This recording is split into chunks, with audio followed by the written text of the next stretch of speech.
Nicolás Maduro desafió a Juan Guaidó a enfrentarse en elecciones, cuestionó a los gobiernos de Chile y Colombia y ordenó el cierre de la frontera con Curazao. Crece la tensión sobre el ingreso de ayuda humanitaria a días de la visita del presidente Piñera a Cúcuta. Hablamos con el analista político de la Universidad San Sebastián, Patricio Gajardo. Patricio, ¿cómo estás? Muy buenas tardes. Muy bien, Andrea, ¿y tú? Muy bien. Patricio, quisiera preguntarle en primer lugar hasta dónde puede escalar la tensión. Ya sabemos que hay actividades programadas a un lado de la frontera, a otro lado de la frontera, pero al parecer Juan Guaidó está dispuesto a cruzarla cuando precisamente durante la jornada Nicolás Maduro ha dicho que se cierran las fronteras, que los militares están desplegados, que están muy atentos a cualquier tipo de invasión territorial. ¿Hasta dónde puede escalar todo esto?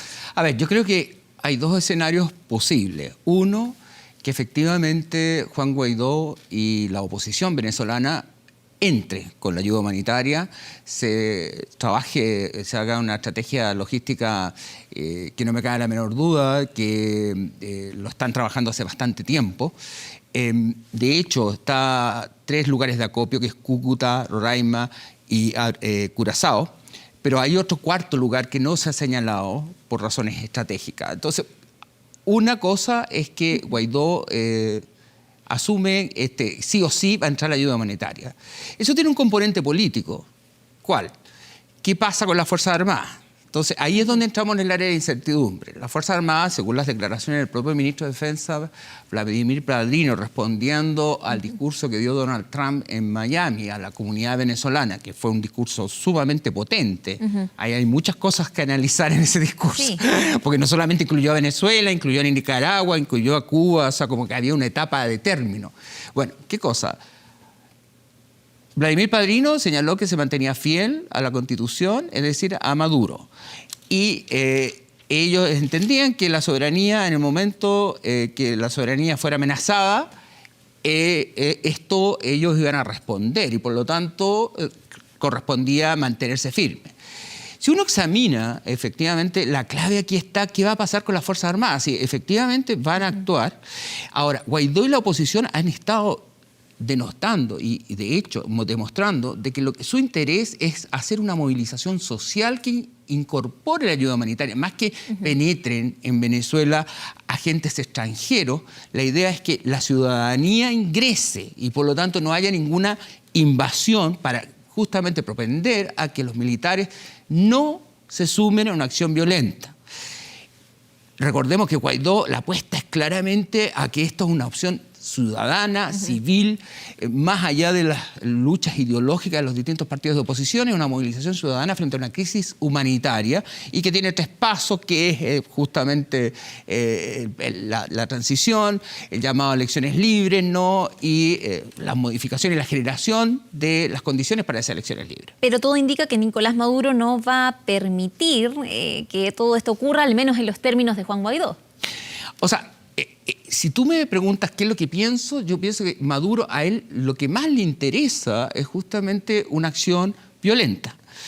Porque la acción violenta justifica los discursos que le ha estado lanzando desde que estalló ya digamos, la crisis con la proclamación en la Asamblea Nacional de Juan Guaidó, en la cual él habla de una invasión inminente, los militares hablan de una invasión inminente, la misma crisis humanitaria él la desconoce porque dice que esto es resultado de los boicots de Estados Unidos, etc. Y que Estados Unidos quiere quedarse con el petróleo. Por lo tanto, si hubiera una acción que a él le convendría, es una acción violenta. La pregunta es si los militares van a estar dispuestos a actuar violentamente si se logra la estrategia de Guaidó de que la ciudadanía, que ya tiene 600.000 inscritos, distribuya la ayuda humanitaria, en lo cual los mismos militares, no digo los de alto rango, pero los de bajo rango, sí están sufriendo la misma crisis humanitaria que el resto de los venezolanos.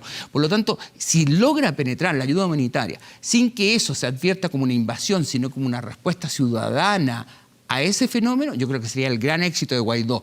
Pero a Maduro le convendría impedir la entrada de ayuda humanitaria y ojalá alguna acción violenta que establezca que lo que él decía de que era inminente una invasión, sí se está produciendo. Ahora, ¿qué rol está jugando Donald Trump en todo esto, haciendo advertencias del tipo, nada está descartado, todo podría ocurrir, queremos la vía pacífica, pero si no es ese el camino, bueno, será otro?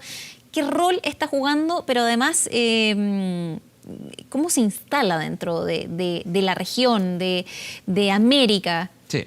A ver, yo creo que Donald Trump está jugando un rol clave y Estados Unidos siempre ha jugado un rol clave en la política latinoamericana. Eso es un dato de la causa, digamos. O sea, juega un rol clave a nivel mundial y con mayor razón, en comillas, en su patio trasero, donde estamos nosotros.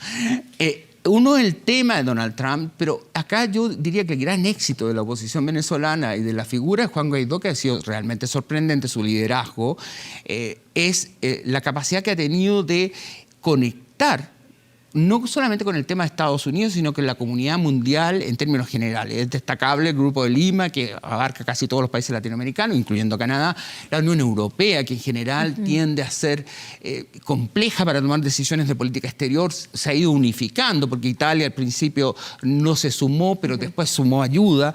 Hubo ayer declaraciones de embajadores de Alemania, de Francia, en Caracas, señalando el apoyo, la ayuda humanitaria. Uno podría decir, bueno, aquí hay embajadores que se están metiendo en la política interna de Venezuela. Es decir, el nivel de legitimidad es clave. Ahora, vamos a tu pregunta de Donald Trump. Evidentemente que yo creo que, primero, Donald Trump está en un periodo electoral relevante. No fue menor la elección de Miami para su discurso.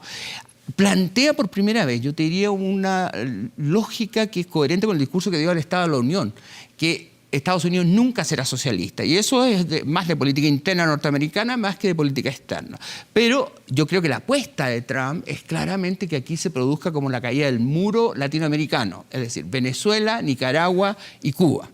Y que como los nexos entre Venezuela y Cuba son tan fuertes, efectivamente la caída de Venezuela, siendo un país tan relevante, va a generar un cambio en la estructura y en los mecanismos de relación de los tres países socialistas que hay en América, según Trump, no, y según lo que yo también lo pienso, no son democracias efectivamente. ¿Y qué pasa con Rusia en todo esto? Porque al menos, bueno, Maduro ha tenido un cambio en la estrategia. Primero no reconocer que se necesita ayuda humanitaria, luego decir que va a llegar ayuda humanitaria de Rusia.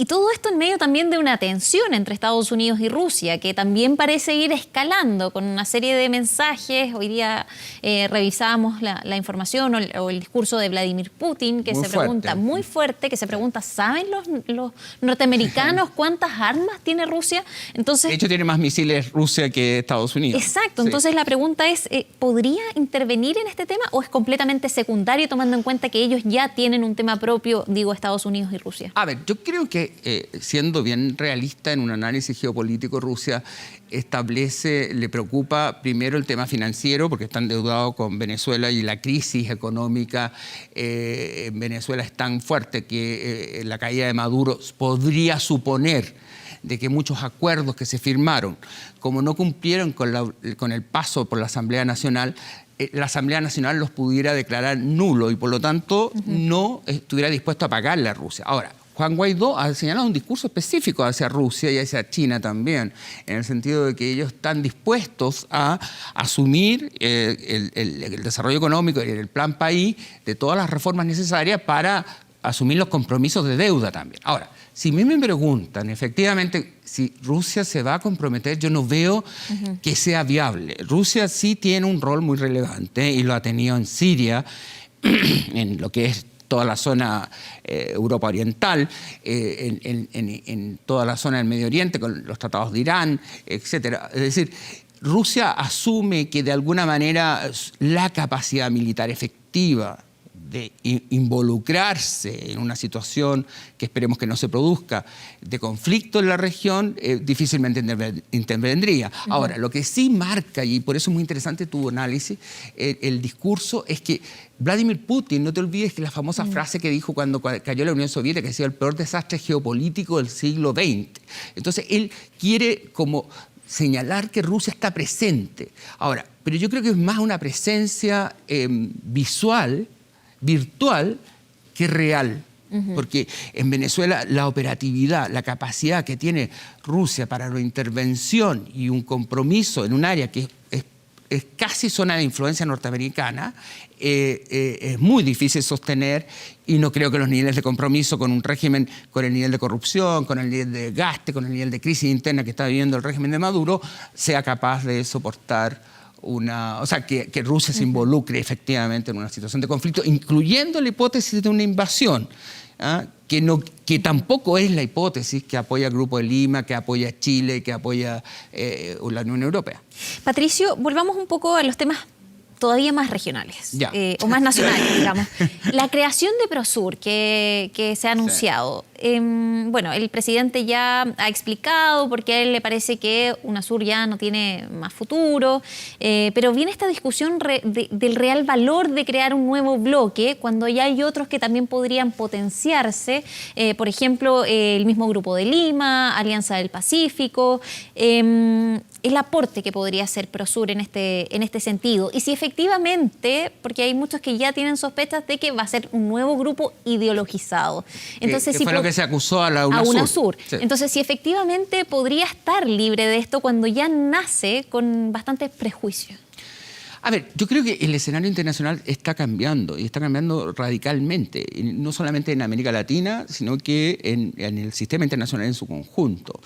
Yo creo que independientemente de la discusión si es ideológico o no, que puede ser, yo no me sustraigo a eso, porque también UNASUR surge en medio del chavismo y en la génesis de una serie de gobiernos de izquierda en América Latina, Lula, los Kirchner, Rafael Correa en Ecuador, etcétera. Es decir, con un apogeo de gobiernos de izquierda, con un componente ideológico.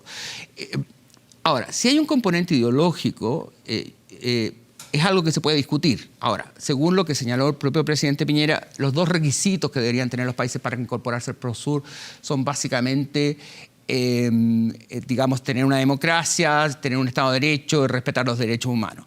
Y serían invitados todos los países de América del Sur. Ahora, que es necesaria una coordinación de todos los países de América del Sur frente a un cambio trascendental no solamente en América Latina, sino en el sistema internacional. Y que estamos enfrentando además a una crisis que no tiene un componente solamente local, como la crisis venezolana. La crisis venezolana, como tú muy bien has señalado, tiene impacto a nivel global. Y Latinoamérica siempre nos hemos sentido como un poco lejano de esta situación. Estas cosas suceden muy lejos de nosotros. Ahora está sucediendo acá, al lado.